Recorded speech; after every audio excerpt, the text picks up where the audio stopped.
పితా పుత్ర పవిత్రాత్మనామమున ఆమెన్. ప్రభునందు మిక్కిలి ప్రియ సహోదరి సహోదరులారా, బాల వేదసాక్షి అయిన పునీత మరియ గొరెట్టి గారి యొక్క పండగ వాక్య పరిచర్యకి మిమ్మందరినీ ప్రేమతో ఆహ్వానిస్తున్నాను. పౌలు రోమీలకు రాసిన లేఖ 12వ అధ్యాయము 1-2 పవిత్ర వచనములు. సహోదరి సహోదరులారా, పరిశుద్ధమును దేవునికి ప్రీతికరము అయిన సజీవ యాగముగా మీ శరీరములను ఆయనకు సమర్పించుకొనుడని దేవుని కనికరమును బట్టి మేము బ్రతిమాలు కొనుచున్నాను. మీరు ఈ లోకపు ప్రమాణములను అనుసరింపకుడు, దేవుని మీలో మానసికమైన మార్పు ద్వారా నూతనత్వమును కలుగజేయనిండు. ప్రభునందు ప్రియులకు దేవుని బిడ్డలారా, 12 సంవత్సరాల వయసున్నట్టు ఒక బాలిక చనిపోతూ తన తల్లితో ఒక మాట చెబుతుంది. అమ్మా, నేను ఈ శరీరముతో ఎటువంటి పాపము చేయలేదమ్మా. ఈ శరీరాన్ని ముక్కలు ముక్కలుగా నరికినా కానీ, ఆ బాలిక చెప్పిన మాటలు అక్షరాల, నా శరీరాన్ని ముక్కలు ముక్కలుగా నరికినా కానీ ఈ శరీరముతోటి పాపము చేయడానికి నేను ఒప్పుకోనమ్మా. నా శరీరాన్ని పవిత్రంగా నా యేసయ్యకి సమర్పించుకుంటున్నాను అని చెప్పగలిగిందంటే పునీత మరియ గొరెట్టి గారిలో ఉన్నటువంటి పవిత్రంగా జీవించాలనే కోరిక, ఆ తపన ఎంత గొప్పదో ఆలోచించండి. 12 సంవత్సరాల వయసున్నటువంటి పునీత మరియ గొరెట్టి గారి మీద కన్నేసి ఆమెను శారీరకంగా పొందుకోవాలని బలవంతం చేసినా కానీ పాపము చెయ్యాలంటే భయపడింది. రక్తం కారుతున్నా, ప్రాణం పోతున్నా కానీ పాపము చేయటానికి మాత్రం ఒప్పుకోలేదు. ఆధునిక ప్రపంచంలో యువతీ యువకులకి, బాలబాలికలకి గొప్ప ఆదర్శ పునీతురాలు పునీత మరియ గొరెట్టి గారు. వీరి జీవితాన్ని మన పిల్లలకి తప్పనిసరిగా బోధించాలి. వీరి జీవిత చరిత్ర మన పిల్లలు నేర్చుకోవాలి, పెద్దలు కూడా నేర్చుకోవాలి. ఇటలీ దేశంలో కొరినాళ్ళో అనే ప్రాంతంలో ఉన్నటువంటి అంకోనా గ్రామంలో 1890వ సంవత్సరంలో జన్మించింది పునీత మరియ గొరెట్టి గారు. వారి తల్లిదండ్రులు పేద మధ్యతరగతి కుటుంబీకులు. వ్యవసాయ ఆధారితమైనటువంటి పనిపాటులు చేసుకొని కుటుంబాన్ని పోషించుకునేవారు. ఈ అంకోనా ప్రాంతంలో కుటుంబానికి గడవడం లేదు కాబట్టి వారు నిదానంగా రోము నగరానికి, ఇటలీ దేశంలో రోము నగరానికి దగ్గరలో ఉన్నటువంటి నెట్టునో అనేటువంటి గ్రామానికి వలస వచ్చారు. అక్కడికి వచ్చి వారు వ్యవసాయ ఆధారిత కూలి పనులు, వ్యవసాయం చేసుకుంటున్నారు. మరియ గొరెట్టి గారి కుటుంబంలో 7 పిల్లలు మొత్తం కలిసి. పునీత మరియ గొరెట్టి గారు 3వ వారు. చిన్నప్పటి నుండి కూడా చాలా పవిత్రంగా ఉండేవారు, పరిశుద్ధంగా ఉండేవారు. ఒకటే మాట, చనిపోవటానికైనా సిద్ధమే కానీ పాపం మాత్రం చెయ్యను. చావనైనా చచ్చిపోతా కానీ పాపం మాత్రం చేయను, యేసయ్యను మాత్రం బాధ పెట్టను అనేటువంటిదే ఆ చిన్నారి బిడ్డ యొక్క శపథం. ఈ నెట్టునో అనే ప్రాంతానికి, రోము నగరానికి దగ్గరకు వచ్చిన తర్వాత దోమల కారణంగా మలేరియా వ్యాధి వచ్చి వాళ్ళ తండ్రి త్వరగా చనిపోయారు. అప్పటి వరకు వాడి కుటుంబాన్ని తండ్రే పోషించేవాడు, తండ్రే ముందుండి నడిపించేవాడు. తల్లి అంతగా తెలివైనటువంటిది కాదు, కానీ పిల్లలను మాత్రం ఆత్మీయమైనటువంటి జీవితంలో పెంచింది. యేసయ్య ప్రేమలో పెంచింది తల్లి ఈ పిల్లలందరినీ కూడా.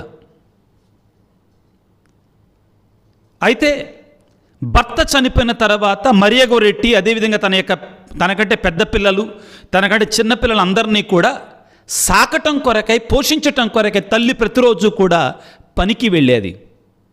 కాబట్టి తనకంటే చిన్న పిల్లల యొక్క బాధ్యత మరియ గోరెట్టి గారు దగ్గరుండి చూసుకునేది.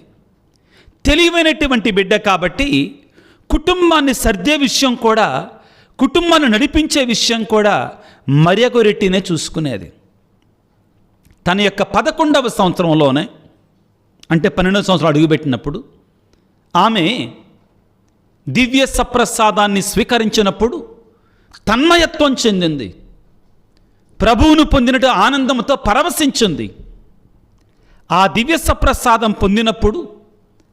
పొందకముందు కూడా మరియ గోరెట్టిలో ఒక భయం ఉండేదంటండి. నేను పాపము చేస్తే నా యేసయ్య సున్నితమైన మనస్సుని, నా యేసయ్య ప్రేమతో నిండిన మనస్సుని గాయపరుస్తానేమో అని ఒక పాపం అంటే పాప భీతి ఉండేది. ఆ విధంగా జీవించేది. మొట్టమొదటిసారిగా మే నెల 1902వ సంవత్సరంలో దివ్య సప్రసాదాన్ని స్వీకరించింది. వారి గ్రామం విచారణ దేవాలయం ఉన్నటువంటి గ్రామం కాదు. వారు దివ్య సప్రసాదాన్ని స్వీకరించాలంటే, పాప సంకీర్తనం చేయాలంటే 7 కిలోమీటర్లు కాలినడకన వెళ్ళి దివ్య సప్రసాదం స్వీకరించి రావాలి.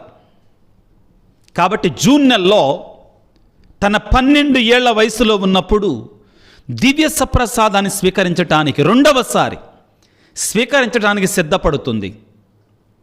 వీరు వలస వచ్చారు అని చెప్పాను. నెట్టునో అనే ప్రాంతానికి, అంకోనా అనేటువంటి గ్రామము నుండి. అక్కడ గ్రౌండ్ ఫ్లోర్, ఫస్ట్ ఫ్లోర్ మట్టి ఇటుకలతో కట్టిన ఇంటిలో వాళ్ళు మొదటి అంతస్తులో నివాసం ఉంటున్నారు. క్రింది అంతస్తులో మరొక కుటుంబం నివాసం ఉంటుంది. ఆ కుటుంబంలో ఉన్న కుర్రవాడే అలెగ్జాండరు. ఆ కుర్రవాడి కన్ను యవ్వన ప్రాయములో ఉన్న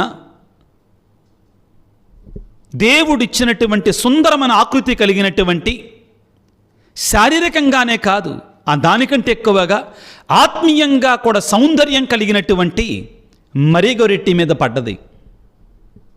అప్పటికే 2 సార్లు ప్రయత్నం చేశాడు. కానీ మరియ గోరెట్టి లొంగలేదు. చనిపోవటానికైనా సిద్ధమే కానీ పాపాన్ని మాత్రం చెయ్యని ఈ శరీరముతో అని చెప్పింది.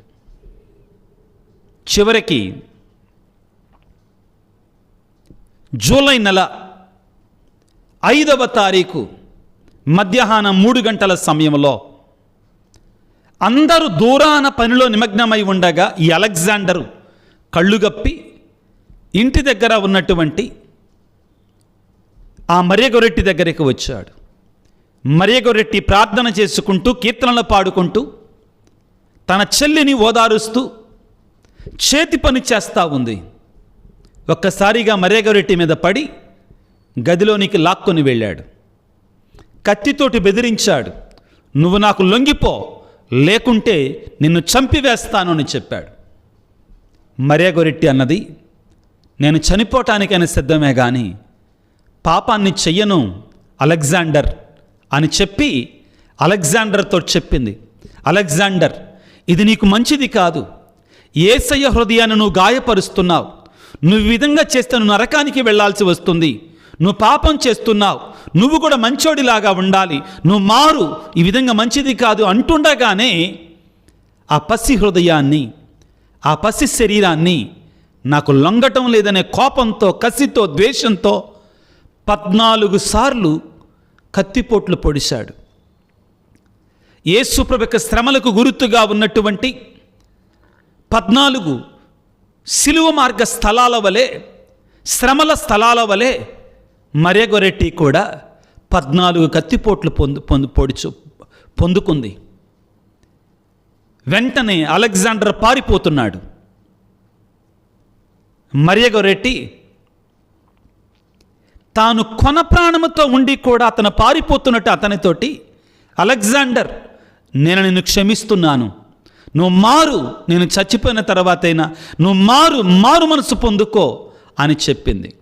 ఆ తర్వాత తల్లిని కేకేస్తే అల్లంత దూరాన ఉన్నటువంటి ఆ తల్లి పరిగెట్టుకుంటూ వచ్చి రక్తపు మడుగులో ఉన్నటువంటి ఆ బిడ్డ యొక్క శరీరాన్ని తన యొక్క ఒడిలో ఉంచుకుంది. కన్నీరు మున్నీరుగా ఏడుస్తున్నటువంటి ఆ తల్లి కన్నీటిని ఓదారుస్తూ మరణం పొందుతున్నటువంటి, చావుకు దగ్గరైనటువంటి, ఎంతో భయంకరమైన 14 కత్తిపోట్ల యొక్క వేదనలో ఉన్నా కానీ తల్లిని ఓదారుస్తూ మరియ గొరెట్టి పలికిన మాటలు ఏంటంటే, అమ్మా ఏడవకమ్మా, నేను నా శరీరాన్ని ముక్కలుగా నరికినా కానీ పాపం మాత్రం చెయ్యలేదమ్మా, నా ఈ శరీరాన్ని నా యేసయ్యకి పవిత్రంగా అర్పిస్తున్నా, నీ కూతురు ఒక పునీతురాలు కాబోతుందమ్మా అని చెప్పింది. అదృష్టవశాత్తు గురువు అక్కడికి రావడం, ఆమెకి అవస్థాభ్యంగనం ఇవ్వడం, ఆ తరువాత ఆ గురువు, అమ్మా నువ్వు అలెగ్జాండర్ని క్షమించు, మన్నించు అనగానే, ఫాదర్ గారండి నేను ఇప్పటికే క్షమించాను, ఇప్పుడు మీ ముందు నేను మరలా చెప్తున్నాను, నేను అలెగ్జాండర్ని, నన్ను చంపినటువంటి పాపపు చూపులతో నన్ను కావాలి అనుకున్నటువంటి అలెగ్జాండర్ని నేను పరిపూర్ణంగా క్షమిస్తున్నా ఫాదర్ అని అందరి ముందు కూడా క్షమించి ఆమె దివ్యమైనటువంటి వేద సాక్షి మరణాన్ని పొందుకుంది. ప్రియ దేవుని బిడ్డలారా, హృదయాన్ని కదిలించే జీవితం, పరిశుద్ధత కొరకే ప్రాకులాడినటువంటి హృదయం, పునీతురాలు, వేద సాక్షి, పాపము చెయ్యటము కంటే మరణించటమే మేలుని పలికిన తల్లి. పునీత మరియ గొరెట్టి గారికి పునీత పట్టాన్ని కట్టబెడుతూ 1950వ సంవత్సరం జూన్ 25వ తారీఖున 2వ భక్తినాథ పాపు గారు ఈ విధంగా పలికారు పునీత మరియ గొరెట్టి గారి గురించి. మరియ గొరెట్టి బలహీనమైనటువంటి దుర్బరురాలు కాదు, గొప్ప సాహస నాయకి, పవిత్రత కొరకై విరోచితముగా పోరాడింది. వారు కత్తికి దడవలేదు, కానీ పాపానికి భయపడిపోయారు, పాపం చేయటానికి భయపడ్డారు. ప్రతి క్రైస్తవుడు కూడా ప్రియులరా పాపము చేయటానికి భయపడాలి. అదే మనం నేర్చుకోవలసింది పునీత మరియ గొరెట్టి గారి నుంచి. ప్రియులకు దేవుని బిడ్డలారా, ఆ తరువాత అలెగ్జాండరు, పునీత మరియ గొరెట్టి గారిని చంపినట్టు అలెగ్జాండరు 29 సంవత్సరాల పాటు జైల్లో ఉండి జైలు శిక్షను అనుభవించి మారు మనసు పొందాడు, హృదయ పరివర్తన చెందాడు. ఆ తరువాత అతను మారడానికి కారణం పరలోకములో ఉన్న మరియ గొరెట్టి అని కూడా సాక్ష్యం చెప్పాడు, స్వర్గాన్ని చేరుకున్న మరియ గొరెట్టి అని కూడా సాక్ష్యం చెప్పాడు. అతను మారి హృదయ పరివర్తన చెందిన తర్వాత మరియ గొరెట్టి ఆమె స్వర్గము నుండి ఒక పునీతురాలుగా అతని దగ్గరికి దర్శనంలో వచ్చి పుష్పగుచ్చాన్ని ఇచ్చి వెళ్ళిందట. ఎంత గొప్ప హృదయం మరియ గొరెట్టిది! వయస్సుకు చిన్నదే, హృదయంలో బహు గొప్పది, పరిశుద్ధతలో ఇంకా గొప్పది. పౌలు గారు 12వ అధ్యాయంలో రోమాపత్రికలో 1వ వచనంలో పలికిన మాటని అక్షర సత్యం చేసింది పునీత మరియ గొరెట్టి గారు. ఏమని చెప్తున్నారు? ప్రియ సహోదరి సహోదరులారా, పరిశుద్ధమును దేవునికి ప్రీతికరము అయిన సజీవ యాగముగా మీ శరీరములను ఆయనకు సమర్పించుకోండి. పరిశుద్ధమును దేవునికి ప్రియమైనటువంటి యాగముగా మన శరీరాన్ని దేవునికి సమర్పించుకోవాలని ఆశపడుతున్నాడు పౌలు గారు. ప్రియ దేవుని బిడ్డలారా, పునీత మరియ గొరెట్టి గారు చేసింది అదే. ఈ ఆధునిక ప్రపంచంలో పాపము చేయడానికి ఎక్కువ అవకాశాలు ఎక్కువగా ఉన్నాయి, పాపము చేయడానికి శోధనలు ఎక్కువగా ఉన్నాయి, పాపము చేయటానికి సందర్భాలు ఎక్కువగా ఉన్నాయి. ఇటువంటి ప్రస్తుత పరిస్థితులలో జీవిస్తున్న మనం పునీత మరియ గొరెట్టి గారి నుండి స్ఫూర్తిని పొందాలి, శక్తిని పొందాలి. పౌలు గారు అంటున్నారు, మీ శరీరాలను పరిశుద్ధమును దేవునికి అంగీకారమైనటువంటి సజీవ యాగముగా మార్చుకొనండి. మీరు ఈ లోకపు ప్రమాణములను అనుసరించవద్దు, దేవుడు మీలో మానసికమైన మార్పు ద్వారా నూతనత్వమును కలుగజేయనిండు. అప్పుడే మీరు దేవుని సంకల్పమును అనగా ఉత్తమమైనది, ఆయనకు సమ్మతమైనది, సంపూర్ణమైనది అగుదానని మీరు తెలుసుకొని ఉంటారు. పునీత మరియ గొరెట్టి గారు ఈ సత్యాన్ని మనకు నేర్పిస్తున్నారు. మన శరీరాలని దేవునికి సంపూర్ణ సమర్పణగా, అంగీకారయుతమైన, ప్రీతికరమైనటువంటిదిగా మార్చగలగాలి. మత్తయి శుభవార్త 5వ అధ్యాయము 48వ వచనంలో ప్రియులారా ఏమంటున్నారు? నేను పవిత్రుడును కనుక మీరును పవిత్రులై ఉండండి. దేవుని యొక్క పిలుపు మనందరికీ కూడా. ఇదే విషయాన్ని మనం పేతురు రాసిన గ్రంథంలో చదువుకుంటాం, లేఖలో చదువుతాం. మేము పిలిచిన దేవుడు పరిశుద్ధుడైనట్లే మీరును పవిత్రులై ఉండండి. నీ జీవితం ఏ విధంగా ఉంది? నీ బ్రతుకు ఏ విధంగా ఉంది? ఒకవేళ పాపపు బలహీనతలో జీవిస్తున్నట్లయితే, పాపములో బ్రతుకుతున్నట్లయితే, దేవుడు నీకు ఈ రోజున పునీత మరియ గొరెట్టి గారి ద్వారా ఒక గొప్ప అవకాశాన్ని ఇస్తున్నాడు. హృదయ పరివర్తన చెందడానికి, మారు మనసు పొందడానికి, దేవుని సన్నిధికి తిరిగి రావడానికి, దేవుని కృపను పొందుకోవడానికి, పవిత్రమైన జీవితాన్ని జీవించటానికి, దేవునికి ప్రీతికరమైన సజీవ యాగముగా నిన్ను నీవు సమర్పించుకోవడానికి. మేము పిలిచిన దేవుడు పరిశుద్ధుడైనట్లే మీరును పవిత్రులై ఉండండి. ఇదిగో 1 కొరింథీ పత్రిక 6వ అధ్యాయం 19వ వచనములో పౌలు గారు ఈ రీతిగా మనందరినీ కూడా ఆహ్వానిస్తున్నాడు. పిల్లారా, మీ శరీరము మీ యందు వసించు పవిత్రాత్మకు ఆలయమని మీకు తెలియదా?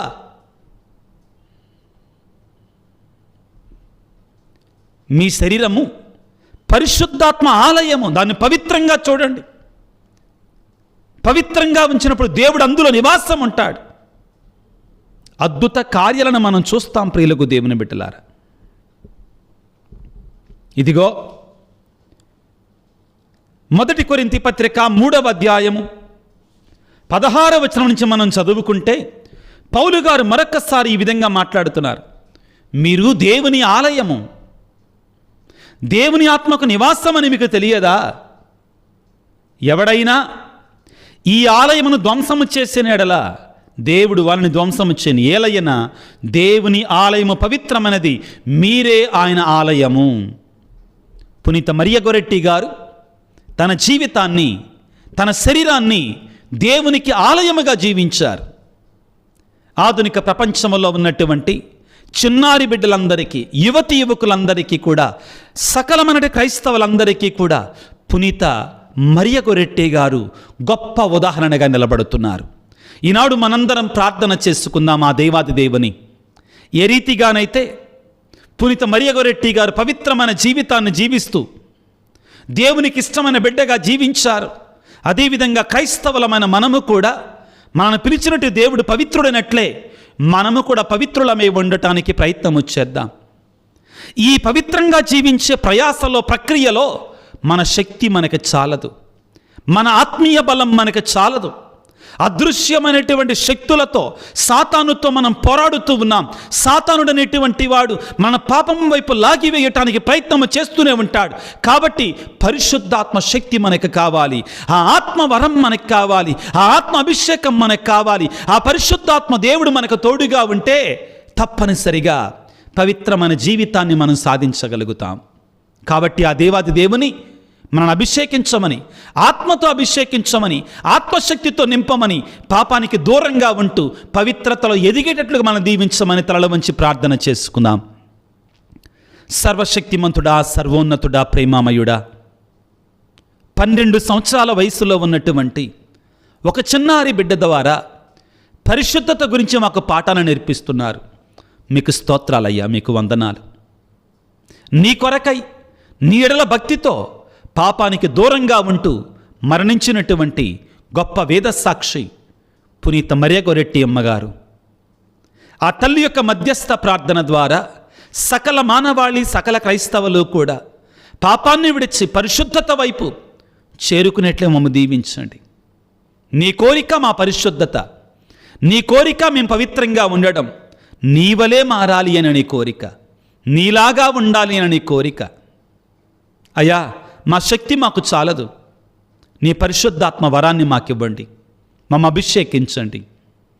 మా కుటుంబాలలో ఉన్నటువంటి మా పిల్లలను దీవించండి. వారు కూడా పునీత మరియ గొరెట్టి గారి యొక్క ఆదర్శాన్ని అనుసరించి పవిత్రమైన పరిశుద్ధమైన జీవితాలు జీవించటానికి కాల్సిన శక్తిని ప్రసాదించండి. ఈనాడు ఈ వాక్య పరిచర్యలో పాల్గొంటున్న నీ బిడ్డలందరినీ దీవించండి ప్రభు, ఆశీర్వదించండి. ఎవరైతే పాపమనే లోతులో పడిపోయి ఉన్నారో వారిని పైకి లేపండి తండ్రి. అనారోగ్యంతో ఉన్నటువంటి వారిని స్వస్థపరచండి. నీ పరిశుద్ధ రక్తాన్ని ప్రోక్షించండి. నీ గాయపడిన హస్తాలతో తాకండి. వివిధ తలంపులతో, ఉద్దేశాలతో, కోరికలతో ఏకీభవించి ప్రార్థిస్తున్న నీ బిడ్డల తలంపులను దీవించమని వేడుకొనుచున్నాము. కుటుంబాలలో శాంతిని, సమాధానాన్ని, వ్యక్తిగత జీవితంలో విశ్రాంతిని దయచేయండి ప్రభువా. చదువుకునే బిడ్డలకు చక్కని జ్ఞానాన్ని, విజ్ఞానాన్ని, ఉద్యోగాల కొరకై ఎదురు చూసేటువంటి వారికి ఒక స్థిరమైన ఉద్యోగాన్ని దయచేయండి. గర్భఫలము కొరకే ప్రార్థించే బిడ్డల గర్భఫలాన్ని దీవించండి. అప్పుల బాధల నుంచి బయటికి రావటానికి కాల్సిన శక్తినివ్వండి. భార్యాభర్తల మధ్యలో సఖ్యతను, పిల్లల మధ్యలో సఖ్యతను ఏర్పాటు చేయండి. వివిధ తలంపులతో, ఉద్దేశాలతో కుమారుల కొరకే, కుమార్తెల కొరకే, కుటుంబం కొరకై ప్రార్థించమని అడిగిన బిడ్డలందరినీ దీవించండి, ఆశీర్వదించండి. చెడు వ్యసనాలతో, భయంకరమైన పాపములో కూరుకుపోయినటువంటి వారికి పునీత మరియ గొరెట్టి గారి మధ్యస్థ ప్రార్థన ద్వారా విడుదల, విమోచన దయచేయమని మనాదురైన యేసయ్య పరిశుద్ధ నామమున వేడుకొనుచున్నాము తండ్రి, ఆమెన్. ప్రభువు మీతో ఉందురుగాక, మీ ఆత్మతో ఉందురుగాక. సర్వశక్తి గల సర్వేశ్వరుడు పిత, పుత్ర, పవిత్రాత్మ మిమ్ము మీ కుటుంబాలను చల్లగా దీవించి ఆశీర్వదించి కాపాడుదురుగాక. God bless you. దేవుడు మిమ్ము దీవించుగాక. ఆమెన్.